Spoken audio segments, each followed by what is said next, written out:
Sampurasun pamiarsa tepang deui sareng simkuring dina acara Gentra Kahuripan, hiji acara paguneman bag-bagan karohanian anu bakal ngaberkahan pamiarsa sadayana.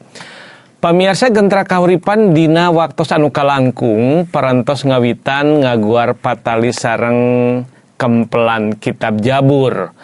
Dina dangat ayeuna Gentra Kahuripan bade ngaguar kempelan kitab Jabur langkung lebet deui. Utamina anu aya patula patalina sareng kitab Injil pamiarsa. Ieu hiji pokok bahasan anu hade pisan kangge urang-urang sadayana. Namun satacana urang bade ngabandungan heula hiji tembang rohani anu bakal ngaberkahan pamiarsa sadayana sumangga nyanggakeun.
Tah kitu pamiarsa tembang rohani anu nembe kapidangkeun pamugi janten berkah kangge pamiarsa sadayana.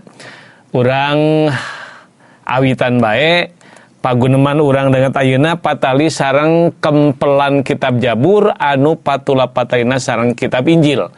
Parantos aya di tengah-tengah urang sadayana narasumber Pak Purnawan, haturan Pak Pur, wilujeng sumping nuhun kangge waktos sareng kasayogian waktosna. Pamuji kangge Gusti. Amin amin. Urang oge kasumpingan wargi urang Pak Pur bade ngaeueuban paguneman urang dangat ayeuna diantawisna Bapak Anil, haturan Pak wilujeng sumping.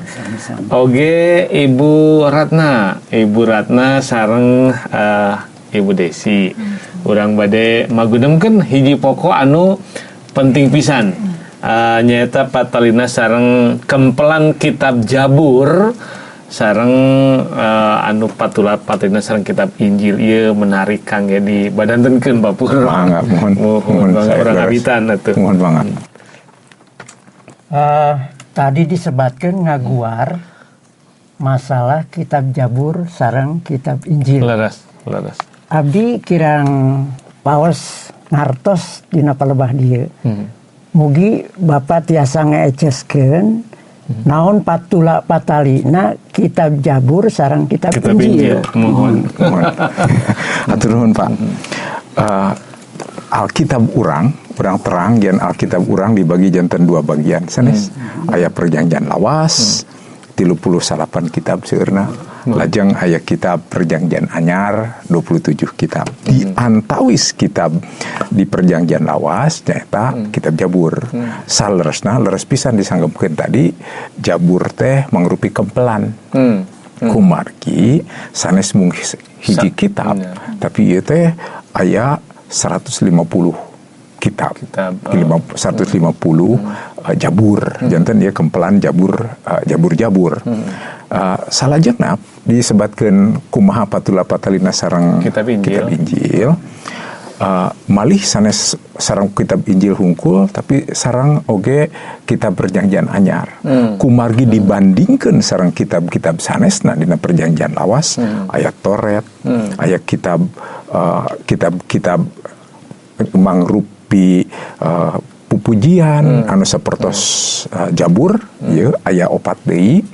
Lajeng aya kitab nabi-nabi anu 12 dibandingkeun sareng kitab-kitab anu sanesna eta seseueurna anu dijantenkeun upami bahasa dengan bahan referensi ku anu nyerat kitab-kitab dina perjanjian anyar pangseueurna ditinggal deui nyaeta tina kitab Jabur.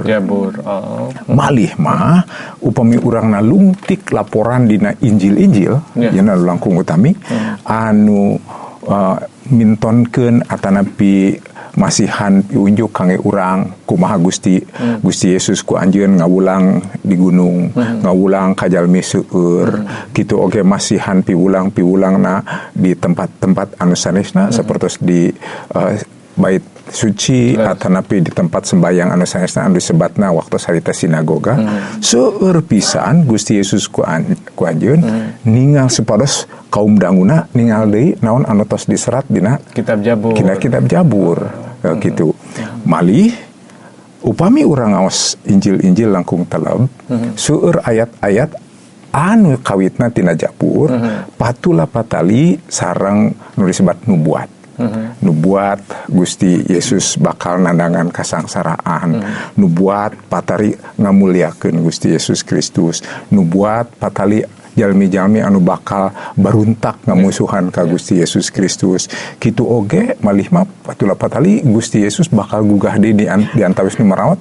Saleresna terus diserat dina kitab Jabur. Terus dinubuatkeun gitu terus dina kitab Jabur. Ieu lajeng seratan anu diserat dina kitab Jabur eta kudu diangge ku Gusti kangge nyerat kitab Injil ditinggal deui janten kumaha bahasa deungeun sekali deui janten bahan referensi pangseueur-seueurna dibandingkeun sareng kitab-kitab sanes nyaeta tina Jabur. Jabur 22 contona mangrupi hiji Jabur anu kalebet pangseueurna diangge kangge ditinggal deui ku kitab-kitab perjanjian anyar. Ieu hiji leres-leres sanes mung aya patula patali kiat patula patalina.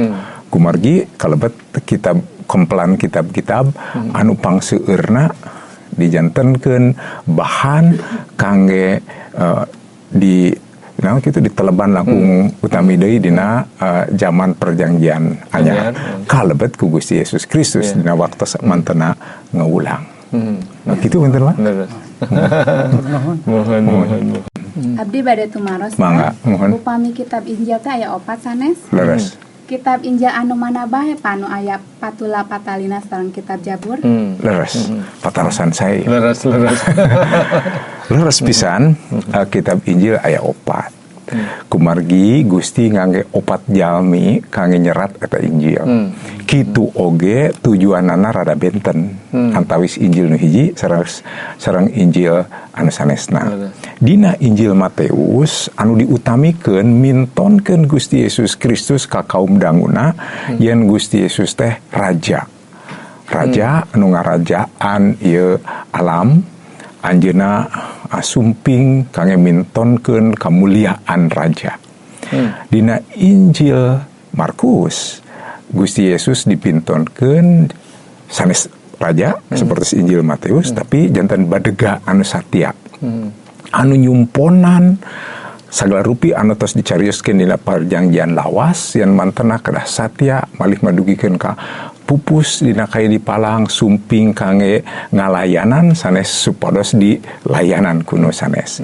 Injil Lukas mintonkeun Gusti Yesus Kristus janten langkung ngutamikeun kainsanianana.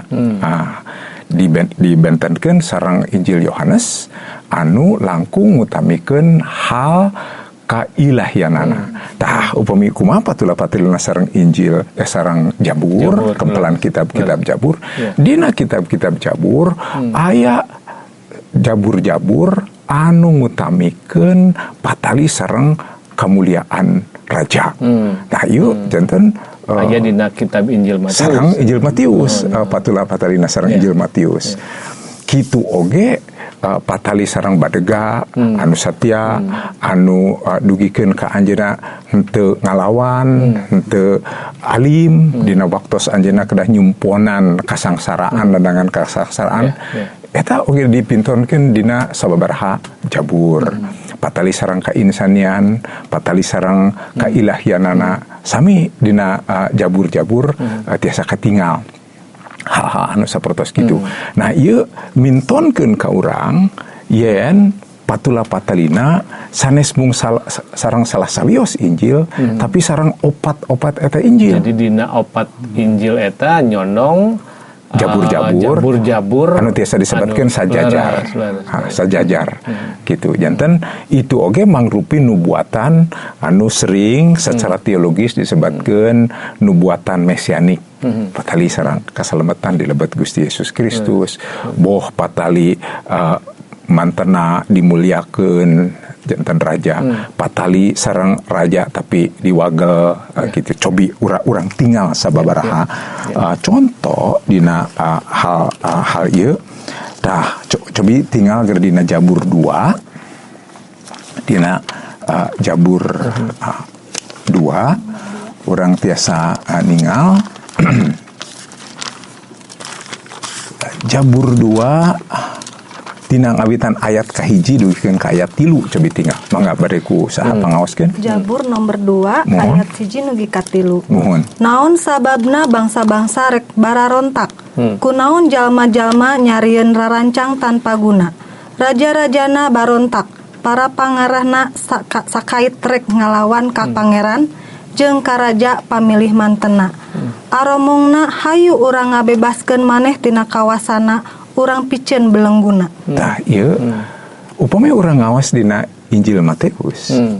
Dina Injil Matius ngawitan Matius 11 ngawitan seueur anu ngalawan, anu baruntak, anu henteu nampi Gusti Yesus Kristus dugikeun ka anjeunna ditewak pisan di nandangan kasangsaraan. Janten ieu hiji buktos nuraket pisan. Mun ieu dina kitab Jabur sapertos ngerong ka payun, ningal ka payun tapi jagaeun bakal aya kajenteran kitu. Disanggepkeun dina Jabur ieu 2 ayat ka-2 raja dipilih ku mantena, ieu raja ti Gusti. Kinten kitu. Aduh Pak, leres pisan eta teh mantak ti kahelokeun 2 kempelan kitab-kitab nu Wahyu ti Gusti teh anu agung. Nya abdi teh hoyong dipasihan contoh tah nganani tina anu langkung sae contohna Jabur anu sajajar sareng Injil Matius. Mohon. Leres pisan eta kacindakan anu nembe didugikeun yen 2 kitab ieu henteu tiasa henteu kedah ku urang dicendekeun 2 nana Wahyu Gusti. Leres-leres Wahyu Gusti sanaos benten waktos.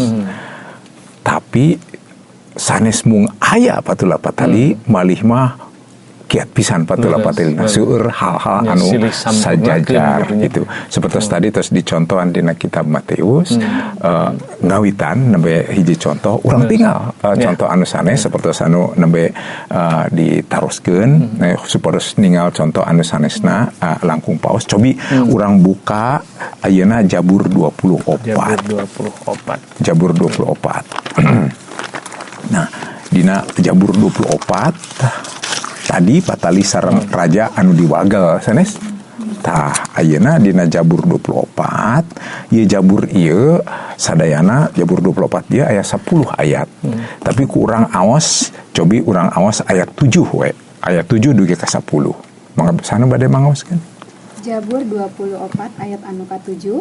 Mohon. Gera buka eta gapura-gapura lawang-lawang kahoteh polongo-polongokeun sabab raja nu agung rek lebet. Saha eta raja anu agung teh? Pangeran anu digjaya sarta parkasa, pangeran anu jaya dina perang. Terus ayat 8. Ayat 8, gera buka eta gapura-gapura lawang-lawang kahoteh polongo-polongokeun sabab raja nu agung rek lebet.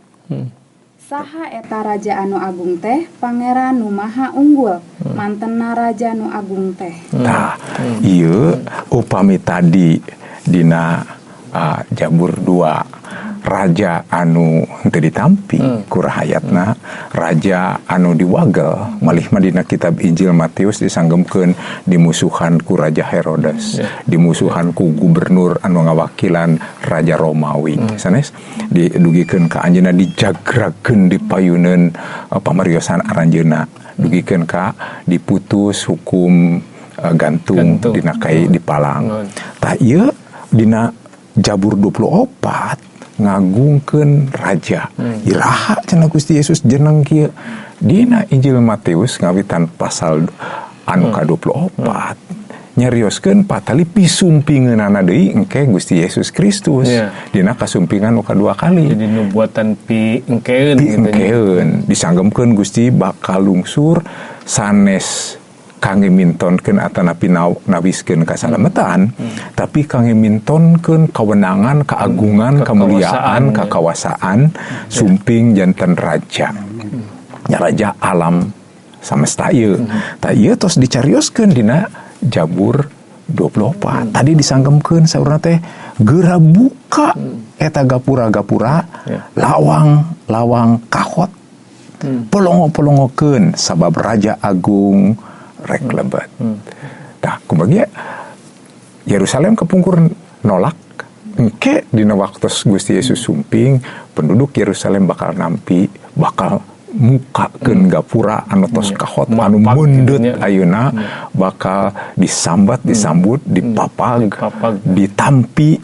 Tah ieu teh pijagaeun cobi ieu ratusan tahun satu acana tos didugikeun. Ayeuna oge urang masih ngantos-ngantos kajantenan ieu. Mangsa eta nya. Mun mangsa eta terus diantos-antos tapi ku nyerat ieu Jabur ieu disebat oge Jabur 24 kalebet Jabur anu diserat ku Daud parantos ninggal ti katebihan. Kumargi Daud sajabi anjeunna jeneng raja, anjeunna kalebet nabi.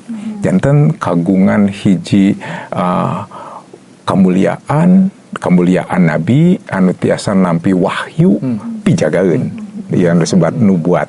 Nah, ya pijagaeun ieu bintonan anu luar biasa tina hal kumaha jabur-jabur aya patula patali tapi saya sambungkeun ieu sajajar sareng hal-hal anu diserat dina Injil ieu Injil namanya Injil Matius. Kitu oge dina Jabur 20 hiji. Nah Jabur 20 hiji oge ieu oge diserat ku Daud. Ieu patali sareng kaunggulan. Yen Gusti Yesus parantos unggul ngawonkeun dosa dina waktos anjeunna dipentang dina kai dipalang lajeng anjeunna pupus tapi gugah deui di antawis anu marawat. Ieu mintonkeun ka urang yen anjeunna parantos ngawonkeun dosa, ngawonkeun kawasa iblis, ngawonkeun maot. Tapi ngawonkeun ieu tilu perkawis ieu sanes hartosna ayeuna iblis teu panginten teu barang damel mung ayeuna sapertos neror kumargi saleresna anjeunna tos kawon mitos acan kawon mah payun-payun panten kumaha tos dikawonkeun ku Gusti Yesus janten ayeuna sapertos neror sapertos anu diserat dina gitu anu diserat ku Rasul Petrus dina hiji Petrus 5 ayat 8 saurna teh dimisilkeun sapertos singa gagaur tapi saleresna eta singa tos ompong dikawonkeun ku Gusti Yesus kumargi iblis parantos dikawonkeun kitu oge patali sareng dosa per dosa jalmi upami percantan ka Gusti Yesus dihampura Iya dicarioskeun dina kitab Injil. Patali sareng maot urang ayeuna tiasa wae kagiliran ke pupus sagerupi. Tapi engke dina kasumpingan Gusti Yesus kadua kali jeneng dina kerajaan 1000 tahun satu acan maot diteuayakeun disanggempkeun yen eta maot oge panungtungna bakal diteuayakeun. Ieu sadayana diserat dina kitab Perjanjian Anyar. Patula patali sareng tadi nu ditaroskeun kana Injil Matius oge kiat ya saya kasajajaran Kitab Jabur. Ieu leres-leres sanes direka ku jalmi bumi kitu kumargi ratusan tahun kapayun. Ieu tangtos disatukangeun dua kitab ieu aya anu penyerat anu utaminya eta Gusti ku anjeun. Leres. Aduh, hatur nuhun Papur. Ieu hiji bahasan anu sae pisan kangge urang sadayana. Tina paguneman orang tangtos rupina orang aya rasa non teh agulnya, aya rasa kagum, aya rasa reueus kumargi dua kitab ieu anu tahun penulisanana benten tapi aya kasaluyuan anu sakitu luar biasa. Laras. Ya, tina kitab Jabur sareng dina kitab Injil saestu non teh merelena sareng patula patali kiat pisan. Ieu tangtos leres Papur tadi disapengkeun lahirna dua kitab ieu tangtos ieu aya anu maha kawasa anu ngarancang. Nya janten rupina dua kitab ieu kedah janten kitab anu kurang di atiknya, kedah kurang ditalungtik di pelajari kumargi nyonong panungtun anu luar biasa. Amin. Tak kitu pamirsa pagunaman urang dangat ayeuna boh bilih di antawis pamirsa anu hoyong uninga di pelebah mana kitab Jabur ayana. Nyonong dina kitab suci anu Perjanjian Lawas. samodel dicepeng ku wargi-wargi urang dina kitab Lawas. Janten anu hoyong uning langkung lebet deui tangtos tiasa ngahubungan alamat anu dina layar kaca bilih hoyong uninga hoyong ngaos hoyong nalungtik patalina kitab Jabur sareng kitab Injil kumargi dina dua kitab ieu aya panungtun anu sae pisan kangge kurang diatik kangge kurang ditalungtik.